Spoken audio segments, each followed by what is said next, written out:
Bom, nós vamos agora entender como que funciona a aba Gráficos. Mas para ficar mais bem detalhado, eu estou utilizando de um orçamento template, um orçamento de exemplo que tem uma quantidade maior de itens, que tem um detalhamento melhor.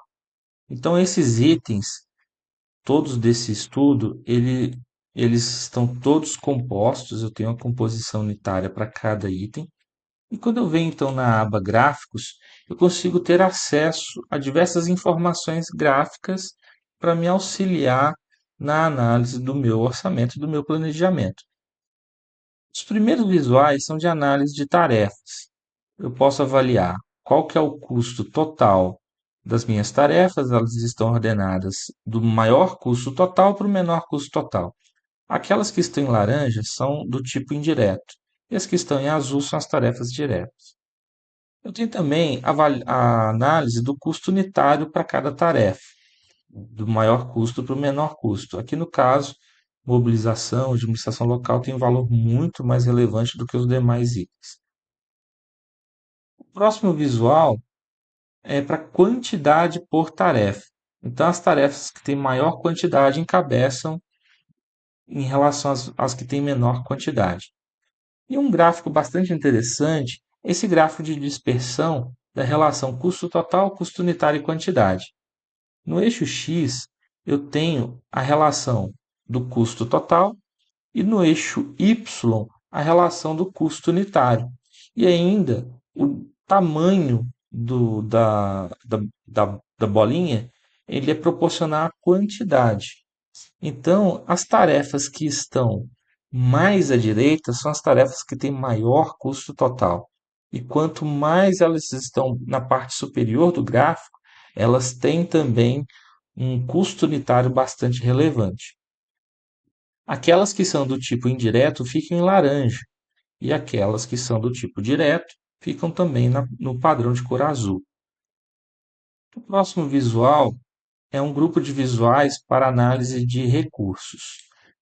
Eu posso ter uma análise de custo total por recurso, onde os recursos mais caros encabeçam em relação aos mais baratos, considerando o custo total.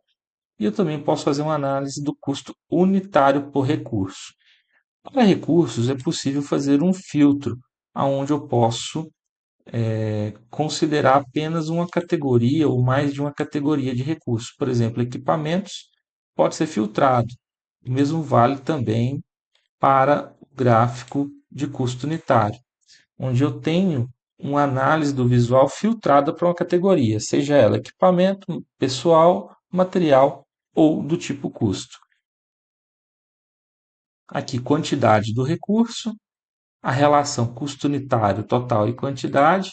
Por exemplo, eu posso filtrar somente para material, e aí com isso eu tenho também o gráfico de dispersão para materiais. Um material que está destacando aqui no gráfico, que é essa bolinha, é o concreto. Ele que tem o maior custo unitário e também o maior custo total para esse orçamento de exemplo. Saindo da parte de custo, a gente entra numa parte mais específica de planejamento, que são os histogramas.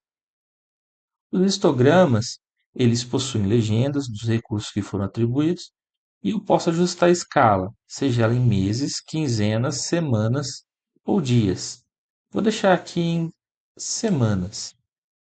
Então, eu consigo visualizar por tipo de recurso a minha demanda de histograma de pessoal direto. Eu posso clicar aqui em baixar e aí uma imagem desse histograma é baixada para eu poder adicionar numa proposta caso eu precise.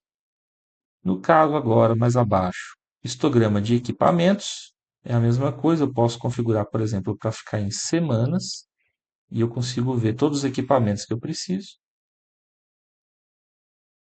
Histograma de pessoal direto, histograma de pessoal indireto. Esse outro visual é do uso do recurso. Eu posso filtrar por nomes de recursos e eu vejo qual que é a demanda no tempo e a demanda acumulada. Por exemplo, eu vou colocar a escala de tempo em semanas e vou filtrar o recurso do tipo escavadeira hidráulica. Vou ligar os rótulos. Eu consigo saber quantas horas eu preciso para cumprir o meu cronograma de uma escavadeira por semana. Eu consigo saber tanto as horas produtivas quanto as horas improdutivas, e eu tenho também as horas acumuladas na linha em laranja.